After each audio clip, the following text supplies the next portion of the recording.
지금부터는 학계에서 지속 가능한 플라스틱에 대해서 어떤 방향을 갖고 있는지에 대해서 얘기를 들어볼까 합니다. 한양대 임승순 명예교수님은 한양공대 학장님, 고분자 학회 및 섬유공학회 회장을 역임하셨고 현재 한국과학기술한림원 원로 멤버로 계십니다. 임승순 명예교수님을 모시고 지속 가능한 폴리머에 관한 동향에 대해서 한번 들어보는 시간을 갖도록 하겠습니다.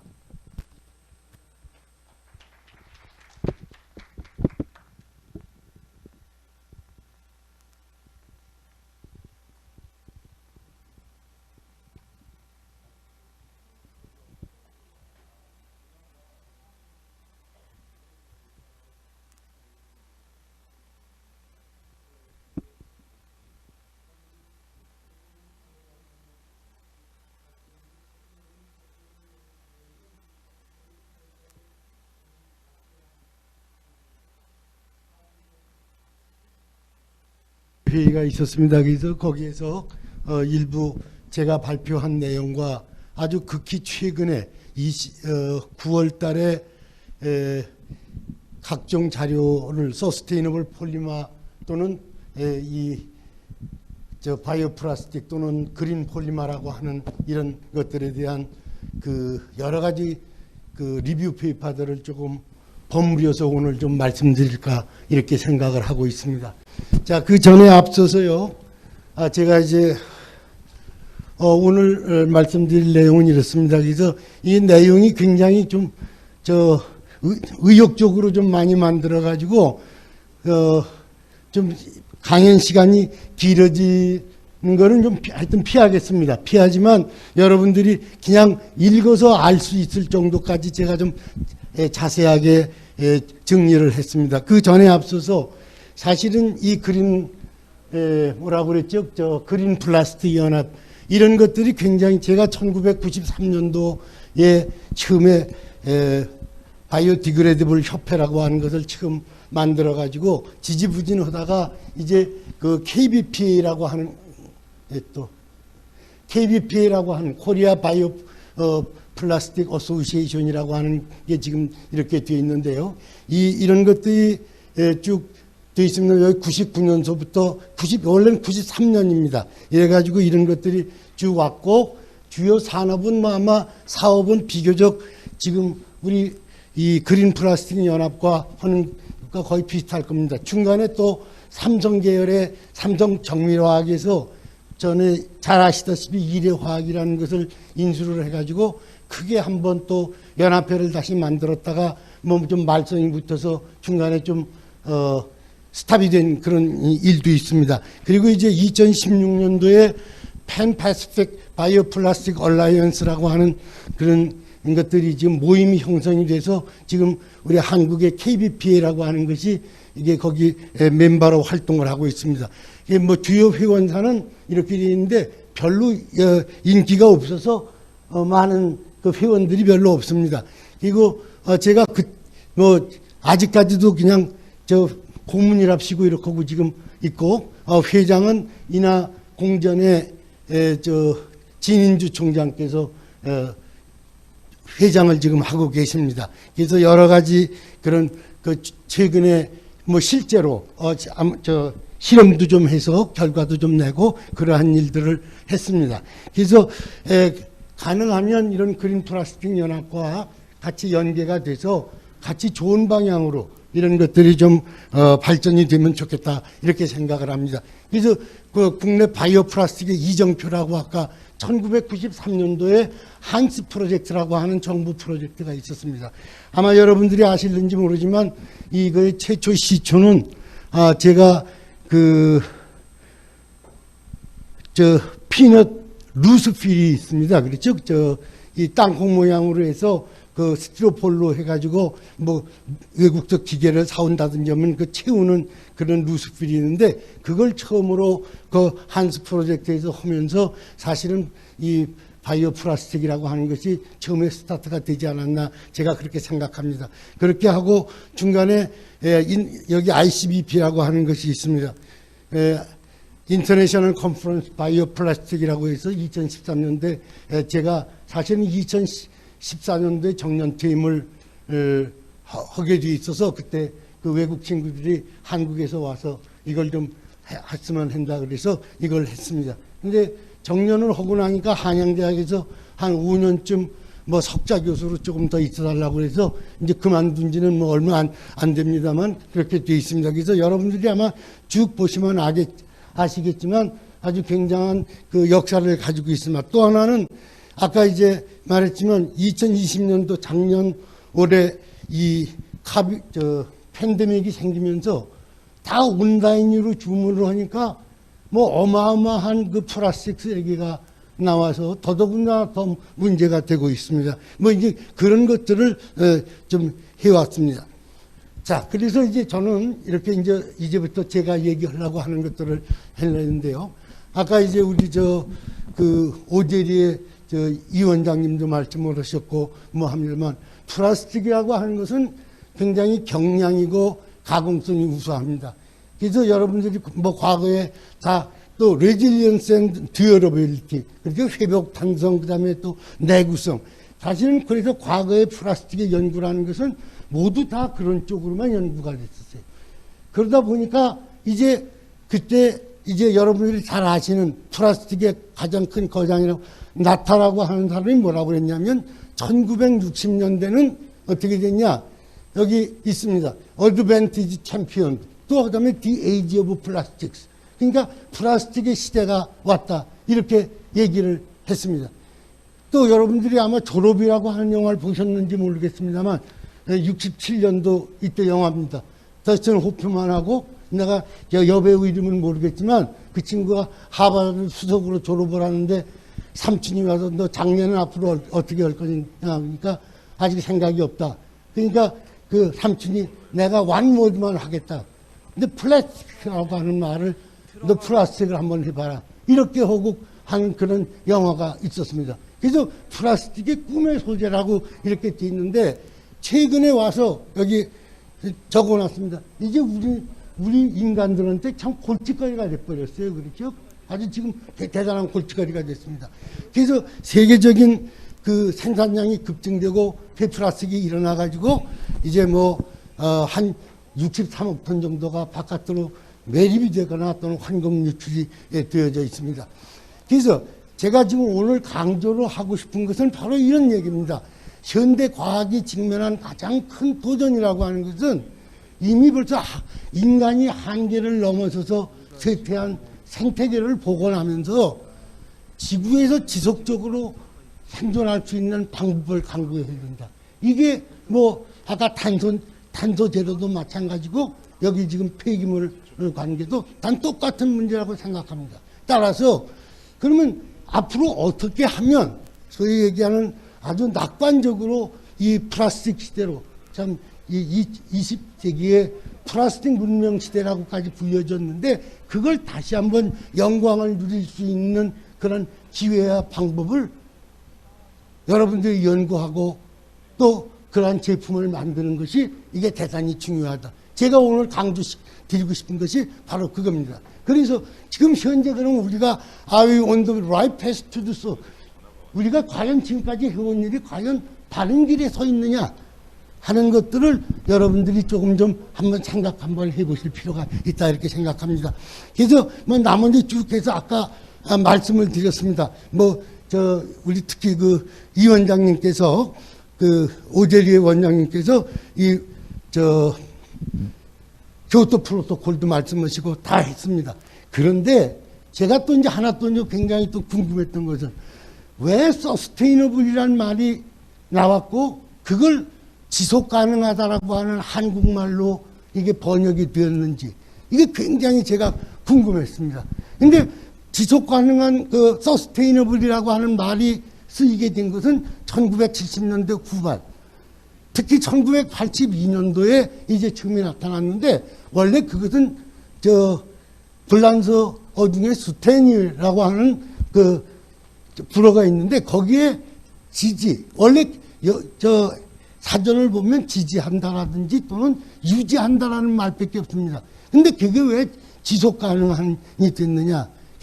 어원을 좀 쭉 좀 찾아봤더니 결국은 일본 친구들이 1982년도에 그 일본 경제라고 하는 그 신문 안에 이 지속 가능이라고 하는 말로 이렇게 쓰기 시작하면서 저희가 지속 가능이라고 이렇게 된 것 같습니다. 그래서 이제 뭐 18년에 G7 서미트도 있었고, 그래서 일회용 플라스틱의 사용 경감을 목표로 했고, 따라서 또 21년도에는 유럽이 중심이 돼서 식기류라든 제품, 뭐 음료수 할 때, 그래서 특히 어업용품 같은 것들에 대한 그러한 그 규제를 시작을 하고 일부 그것이 실행이 되고 있습니다. 그런데 사실은 제가 지금 말씀드리는 것은 2020년도 작년 얘기입니다. 제일 우리가 여러분들 다 아시겠습니다만 플라스틱이라는 말과 폴리마라고 하는 말이 같이 막 어우러져서 씁니다. 그런데 폴리마를 만들기 위해서 우리는 어떤 말을 쓰냐 그러면 폴리마리제이션, 중합이라고 하는 말을 씁니다. 근데 그 중합이라고 하는 말을 제일 먼저 논문에서 언급을 한 사람이 스타우딩입니다. 이게 1920년이에요. 그래서 작년이 꼭 100주년이 되는 해였습니다. 그래서 이거를 작년에 굉장한 그 여러 가지 그 전 세계 고분자를 하는 사람들을 모아서 뭘 하려고 그랬는데 팬데믹 때문에 다 취소가 되는 바람에 결국은 올해 미국의 아메리칸 케미컬 소사이어티 미국 화학회에서 이걸 기념하기 위해서 그 아주 각종 리뷰 페이퍼들을 수도 없이 지금 그 출판을 하고 있는 그런 저희가 되겠습니다. 그래서 그러다면 이제 또 하나, 그래서 아까 이제 본격적으로 말씀드리면 제일 중요한 것이 유엔의 브룬틀란트 다큐멘트라고 하는 보고서가 있습니다. 여기에 1987년도에 서스테이너블 디벨롭먼트라고 하는 아까 그 DGS죠. 그러니까 이거의 정의를 미래 세대의 욕구를 만족시키면서 현 세대의 욕구도 만족시킬 수 있도록 하는 그런 개발. 그것이 바로 이 SDG입니다. 그래서 이런 걸 목표로 해가지고 하는데, 근데 이제 고분자에 관해서는 이제 사람들이 맨날 여기도 지금 오늘 뭐 몇 번 수도 없이 나왔습니다. 서스테이너블 폴리머. 그렇죠? 그런데 그 전에는 주로 서스테이너블 폴리머 리사이클링, 서스테이너블 폴리머 프로세싱이라고 하는, 즉 가공 방법에 관한 이런 것에 처음 사용을 했습니다. 그렇지만 오늘날에서는 이것이 결국은 폴리머 자체를 지속 가능한 것으로 라벨링하는 것에 사용되면서 서스테이너블 폴리머라고 이렇게 되어져 있습니다. 그러나 전 세계 순수 응용 화학 연합회라고 하는 게 있습니다. IUPAC이라고 합니다. 이 IUPAC에서 서스테이너블 폴리머라고 하는 것은 정의가 되어 있지 않습니다. 그래서 그 정의 대신에 어떻게 되어 있냐, 여기도 지금 그린 플라스틱이라고 되어 있습니다. 과연 그럼 그린 케미스트리 개념을 바탕으로 하는 그린 폴리머가 가장 근접한 용어라고만 이렇게 나와져 있습니다.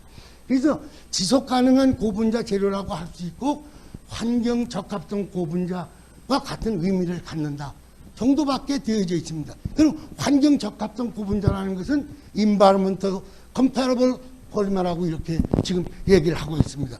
또 한편에서는 바이오 플라스틱은 환경 적합성 고분자 재료 전체를 가리키는 그런 용어가 되어 있고, 이제 또 바이오 폴리머라고 하는 말고 이렇게 혼용을 해서 쓰시는데, 바이오 폴리머라는 것은 원래 생체 쪽의 문제를 해결하기 위해서 됐고, 예를 들면 우리 수술할 때 뽑지 않는 슈처 같은 거, 이런 것들을 할 적에 바이오 폴리머라. 그래서 환경을 의식해서 쓰는 말은 아니다라고 하는 것을 우선 염두에 두시고 했으면 좋겠습니다. 자, 그러면 아까 이제 그린 폴리머라고 하는 것을 자꾸만 말했는데, 그린 케미스트리, 즉 그린이라고 하는 말이 들어가면 뭘 뜻하느냐 그러면, 즉 원자 경제를 정말 맥시멈 하는 그런 것을 얘기를 하고, 그 다음에 해가 없는 합성을 하자.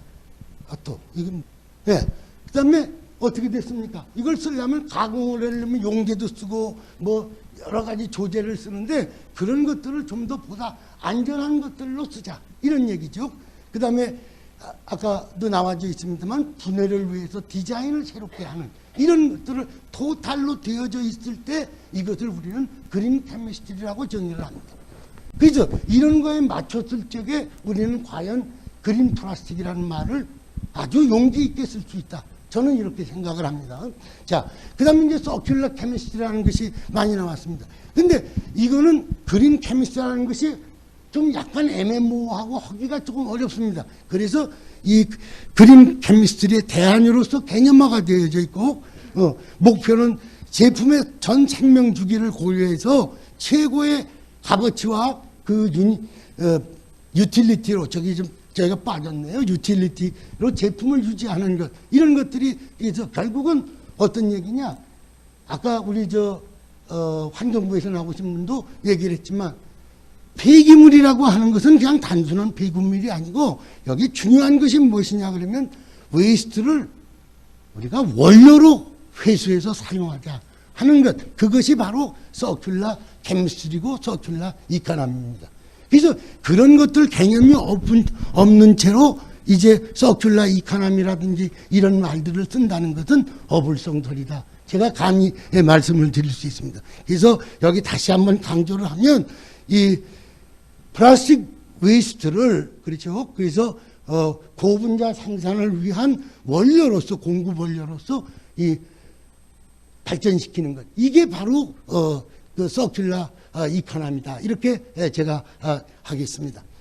자, 그래서 이제 그 2003년도 이제 바이오매스가 이제 굉장히 유행을 해가지고, 그래서 이랬는데, 이때 이제 최근에 새로운 미국, 우리 한국말도 자꾸만 새로운 신조어가 생깁니다만, 여기도 보면 고분자 재료가 카본 오프셋에 유효하다고 인식한다. 이렇게 되어 있습니다. 카본 오프셋이라고 하는 것은 배출한 CO2 양만큼 온실가스 감축 활동을 하거나 환경기금에 투자하는 것, 이것을 이루는 신조어입니다. 그래서 이런 것들이 지금 최근에 그 미국과 유럽의 새로운 조류가 지금 되고 있다라고 하는 것을 염두에 두셔야 되겠습니다. 그래서 뭐 바이오매스를 쓴다는 거 아까 말씀을 많이 드렸고, 또 우리 아까 사무총장께서 이 함량을 측정을 할 적에 카본 14을 해서 뭐 한다. 이것도 대부분 유럽도 마찬가지고 일본, 미국 다 똑같은 비슷하게 지금 가고 있습니다. 자, 그래서 이제 그 바이오데그레이더블 플라스틱, 이걸 BDP라고 그냥 했습니다. 이것의 사용과 이점은 이런 패키징이나 어그리컬처럴, 농업용 멀티필름 이런 쭉 있습니다. 그런데 저는 이거 뭐 그냥 한번 여기 보시고 여기만 지금 말씀을 드리겠습니다. 그러니까 이 포장에 의한 것은 결국은 플라스틱 패키징 제거를 하고 반응하게 리유즈를 하고 리유저블, 리사이클러블, 컴포스터블 하게 된 그렇게 만드는 패키징. 그 다음에 무해한 첨가제를 포함하는 플라스틱 패키징을 얘기를 합니다. 그래서 여러분들이 이런 것들을 잘 지키시면서 그 제품을 만들어 주시면 가장 바람직할 거라고 저는 생각을 합니다. 자, 그러면 이제 음식물 포장은 정말 특별합니다. 거기에 다서 음식물에 뭐 다른 것들이 음식물 자체에 오염이 되지 않아야 되고, 근데 반면에 오히려 음식물을 쌌을 적에 포장에는 반드시 음식물이 가서 묻게 되어져 있습니다. 근데 그런 놈들은 다시 리사이클하기가 어렵습니다. 그런 것들도 어떻게 처리를 해야 될 것이냐, 이런 것들을 우리가, 그래서 모든 플라스틱 일회용품이 넌 플라스틱 물질로 대체 가능한 것은 아닙니다. 따라서 우리가 BDP가 바이오디그레이더블 플라스틱이 매우 중요한 역할을 하고 있다라고 하는 것을 여러분들이 개념적으로 좀 이해를 하시고, 여러분들이 어디 나가서라도 자신 있게 조금 좀 말씀해 주시면 좋지 않을까, 저는 그렇게 생각을 합니다. 그다음에 농업용 멀팅 필름에 대해서는 그냥 넘어가겠습니다. 여러분들이 나중에 이걸 필요하시면 여러분들한테 좀 살라고 해주십시오. 자, 근데 이제 또 하나 인증을 한다고 그럽니다. 그런데 이게 지금 어떻게 되어 있냐면, 예전에 처음 저희들이 그 생분해성 플라스틱이라고 하는 것을 할 때에 그 실험 생분해 기구를 얘기하는 양식과 오늘날 지금 여기 커런트라고 되어져 있습니다만 여기에 있는 거하고는 굉장히 다릅니다. 그래서 이것도 한번 여러분들이 보시고 좀 이해를 해주셨으면 좋겠습니다. 자, 그 다음에 이제 BDP 구조가 여기 있는데 여기 뭐 이거 여러분들 보시면 압니다. PBS가 있고 PLA가 있고 그런데 여기에 옆에다가 이걸 붙여놨습니다. 요것은 첨기성 소화. 그 다음에 여긴 퇴비. 그렇죠. 산업용. 요거 일반적인 퇴비. 그 다음에 요거 홈 퇴비. 이렇게 해서 이것이 가능한 것이 미국서 주로 하고 있는 그런 방법들을 여기다가 쭉 열거를 했습니다. 이것도 한번 참고를 해주시면 좋겠고요. 자, 그래서 이제 대부분의 기준은 어떻게 삼느냐? 이거는 이제 아주 굉장히 아주 토커티브하고 아주 모든 이 바이오 플라스틱 무슨 뭐 세계적인 그런 미팅에 가면 꼭 얼굴을 보이는 친구가 인디안이지만 아메리칸의 미시간 대학의 교수가 있어요. 나라얀이라고 하는 그 교수가 만드는 셀룰로드를 가지고 만든 그런 것입니다만 여기 보시면 유도기가 있고요. 여기 유도기가 있고 그 다음에 여기 이제 이 플래토 한 부분이 있습니다. 즉 정상기에 가는. 그래서 여기에 도달했을 적에 이게 생분해성이 된다라고 하는 게 되어 있습니다. 자, 이게 이제 해양 생분해성 아까 또 우리 사무총장이 얘기했는데 해양 생분해성이라는 건 굉장히 어렵습니다. 왜냐? 장소에 따라서 또 온도 여기 다 쓰여져 있습니다만 온도도 굉장히 다양하고 압력과 미생물 농도 이런 것들이 모두 다 다릅니다. 또 물보다 비중이 가벼운 놈은 포리에틸렌이나 PP 같은 건 뜨지만 나머지는 다 가라앉습니다. 가라앉았을 때 밑에 저층에서 분해가 되는 것과 이런 것들이 차이가 있습니다. 그것도 우리는 고려를 해야 된다. 이렇게 생각을 합니다. 자, 이제 리사이클도 말씀을 하셨어요. 리사이클은 저는 개인적으로 생각합니다. 에너지 회수를 위한 소각을 하는 이거는 아주 가장 하책 중에 하책이라고 생각을 합니다. 그거는 해서는 안 된다. 뭐냐? 여기 그린하우스 가스 발생 및 기타 환경적 요인에서 굉장히 부정적이기 때문에. 그러나 여기 장점도 있습니다. 매립지가 확보가 되고 또 다른 화석연료 기반 에너지 생산을 하는데 상대로 해주니까 말하자면 환경적인 측면에서 장점도 있습니다. 그러나 그 장점보다는 탄소 제로를 위해서는 이게 지금 대단히 중요하다. 바로 이런 얘기죠. 그 다음에 이제 리사이클을 할 때는 당연히 여기 아까 다음번에 말씀하실 분이 아마 폴리에스터를 가지고 말씀하실 텐데 이걸 폴리에스터를 하면 분자량이 굉장히 작아져요. 그렇죠? 그러면 그 물성을 유지하기가 대단히 그렇게 쉽지 않습니다. 그래서 그런 것들을 여기 하고 있습니다. 그래서 케미컬 리사이클링을 할 적에도 이런 것들을 하는데 이것이 이제 전부 다 어디서 나오냐 그러니까 그 앨런 메카스 재단이라고 하는 데서 크로스 루프 리사이클링이라고 하는 걸 목표를 정해서 여기 지금 주어져 있습니다. 여기 아까 PCW라는 건 아까 어느 분이 질문하셨죠? 포스트 컨슈머 웨이스트입니다. 그래서 이 포스트 컨슈머를 이제 대해서 여러 가지 하면서 원하는 그러한 성질을 얻을 수 있도록 그러한 부재나 반응을 해서 제대로 제품을 만드는 것 이런 걸 뜻하는 거죠. 그래서 나머지는 한번 여러분들께서 읽어보시면 이제 가능할 거라고 생각을 합니다. 자, 여기에 이제 그래서 몇 가지 예를 들었습니다. 이게 이제 맨 위에 것은 폴리에스터라고 하는 것이고 앞에는 이제 여기 이제 리퍼퍼징이라고 하는 말이 두 번째는 리퍼퍼징이라는 말이 있습니다. 리퍼퍼징이라고 하는 것은 이제까지 쓰이던 그 폴리머가 이제까지 쓰이던 용도 그것을 떠나서 다른 용도나 목적으로 바꿔줄 수 있는 그러한 리사이클을 우리는 리퍼퍼징이라고 이렇게 얘기를 합니다. 여기 좀 읽어보시면 아마 아실 수 있을 거라고 생각합니다. 자, 그런데 사실은 아직까지 폴리에스터 이외에는 폴리에틸렌이나 폴리프로필렌, PS, 폴리스타이른 이거는 지금 저희가 별로 효과가 없는 것으로 아주 굉장히 낮은 상태입니다. 자, 그래서 바이오 플라스틱의 뉴 트렌드 이거는 그 분류를 어떻게 하느냐에 따라서 굉장히 달라집니다만 여기에 하나 더 넣은 것이 무엇이냐 그러니까 머린 데그레데이션을 맨 뒤에 넣습니다. 여기요. 그래서 이런 것도 한번 고려를 해서 여러분들께서 전반적으로 한번 찾아보시면 좋을 거라고 생각합니다. 자, 이게 신규 플라스틱입니다. 여기 뭐 저 아까 보니까 삼양사이도 나고 있고 그랬는데 이게 아이소소바이드라고 하는 거죠. 여기에다가 우리가 카본 다이옥사이드 CO2를 이용을 해서 새로운 제품을 만드는 이런 것. 우리 공기 중에 CO2가 무궁무진합니다. 이런 것들에 대한 기술을 개발해야 되겠다 하는 거죠. 자, 그래서 이제 시간이 좀 너무 많이 된 것 같아서 제가 좀 맺은 말을 하겠습니다. 지난 세기의 유토피아적인 재료, 그게 플라스틱이었습니다. 그런데 그것이 최근 환경재앙 등 바람직하지 못한 물질로 인식이 되고 있습니다.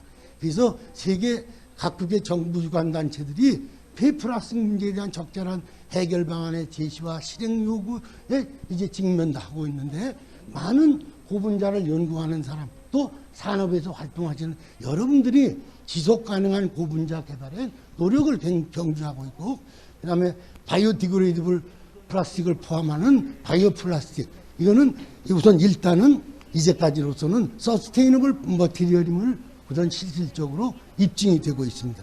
따라서 저는 감히 어느 누구한테라도 가서 얘기를 합니다. 20세기가 플라스틱 문명이라고 했듯이 미래에도 플라스틱은 인간들 일상생활이나 이 산업적으로 필수 불가결한 재료다. 이거 지금 당장 쓰지 말자.